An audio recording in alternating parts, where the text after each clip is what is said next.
Assalamualaikum warahmatullahi wabarakatuh. Perkenalkan, saya Izzatul Khairunisa dari Prodi Pendidikan Matematika akan menjelaskan tentang perkembangan individu dan juga perkembangan kognitif.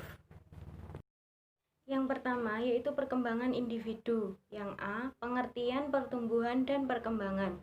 Pertumbuhan merupakan perubahan yang terjadi secara kuantitatif yang meliputi peningkatan ukuran dan struktur.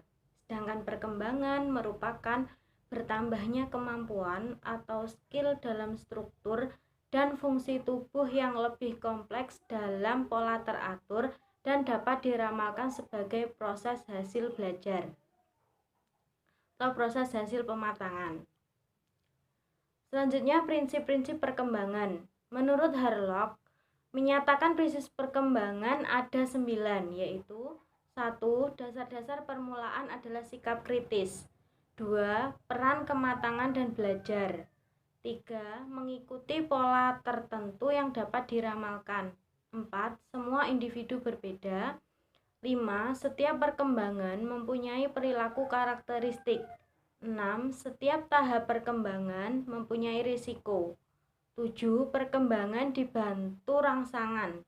8. Perkembangan dipengaruhi perubahan budaya. 9. Harapan sosial pada setiap tahap perkembangan. Selanjutnya C. Teori-teori perkembangan. 1. Environmentalisme. 2. Naturalisme. 3. Etologis. 4. Komparatif dan organismik. 5. Perkembangan kognitif. 6. Perkembangan moral. 7. Pengondisian klasik. 8. Pengondisian operan. 9. Pemodelan. 10. Sosial historis. 11. Psikoanalitik. 12. Psikososial. 13. Perkembangan bahasa. Dan 14. Humanistik. Selanjutnya yaitu tahap-tahap perkembangan. Tahap-tahap perkembangan manusia. Tahap-tahap perkembangan manusia menurut para psikologi berbeda-beda tergantung pandangan mereka tentang teori perkembangan. Reo Seou membagi tahap perkembangan manusia menjadi 4 tahap, yaitu A. Masa bayi, usia dari 0 sampai 2 tahun, bayi mengalami dunia langsung lewat indranya. B. Masa kanak-kanak awal, yaitu usia 2 sampai 12 tahun. Masa ini dimulai ketika anak mulai memiliki independensi baru.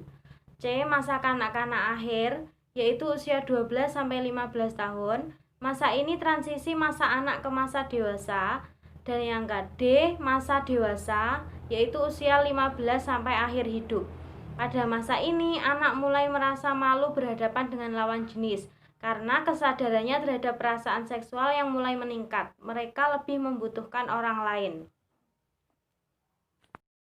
Selanjutnya yang E, faktor-faktor yang memengaruhi perkembangan. Ada beberapa faktor yang berkaitan dengan perkembangan seseorang, yaitu 1. Intelijensi, 2. Seks, 3. Kelenjar-kelenjar, 4. Kebangsaan atau ras, 5. Posisi dalam keluarga, 6. Makanan, 7. Luka dan penyakit, 8. Hawa dan sinar, 9. Kultur atau budaya. Selanjutnya saya akan menjelaskan tentang bab 4, yaitu perkembangan kognitif. A. Perkembangan kognitif. Perkembangan kognitif. Kognitif adalah kemampuan berpikir pada manusia. Menurut Terman, kemampuan kognitif adalah kemampuan berpikir abstrak.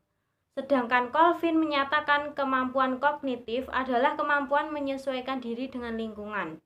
Teori perkembangan kognitif didasarkan pada asumsi bahwa kemampuan kognitif merupakan sesuatu yang fundamental dalam membimbing tingkah laku anak. Kemampuan kognitif menjadikan anak sebagai individu yang secara aktif membangun sendiri pengetahuan mereka tentang dunia. Teori-teori perkembangan kognitif. Perkembangan kognitif manusia sebagai berikut. Yang A. Tahap sensori motorik, yaitu 0 sampai 2 tahun. Pemikiran bayi termasuk ke dalam pemikiran sensoris motorik. Tahap sensoris motorik berlangsung dari kelahiran hingga kira-kira berumur 2 tahun. Selama tahap ini, perkembangan mental ditandai dengan perkembangan pesat dengan kemampuan bayi untuk mengorganisasikan dan mengkoordinasikan sensasi, melalui gerakan-gerakan dan tindakan-tindakan fisik. Pada akhir tahap ini, ketika anak berusia 2 tahun, pola-pola sensorik motoriknya semakin kompleks dan mulai mengadopsi suatu sistem simbol yang primitif. Yang ke-B yaitu tahap preoperasional, yaitu usia 2-7 tahun. Perkembangan preoperasional atau preoperational stage berlangsung dari usia 2-7 tahun. Pada tahap ini, konsep-konsep yang stabil dibentuk, penalaran mental muncul, egosentrisme mulai kuat dan kemudian lemah, serta terbentuknya keyakinan terhadap hal-hal yang magis. Yang C yaitu tahap operasional konkret. Pemikiran anak-anak pada usia 7-11 disebut pemikiran operasional konkret atau concrete operational thought. Anak-anak pada tahap operasional konkret sudah mengembangkan pikiran logis dan mulai mampu memahami operasi sejumlah konsep. Mereka memahami alam sekitarnya tanpa terlalu mengandalkan informasi yang bersumber dari panca indera. Yang D yaitu tahap operasional formal. Tahap perkembangan kognitif yang dimulai kira-kira 11 atau 12 tahun dan terus berlanjut sampai remaja mencapai masa tenang atau dewasa. Pada tahap ini, anak sudah mulai berpikir abstrak dan hipotesis.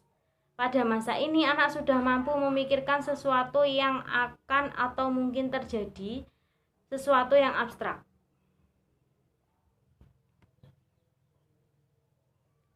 Sekian penjelasan dari saya, semoga bermanfaat. Wassalamualaikum warahmatullahi wabarakatuh.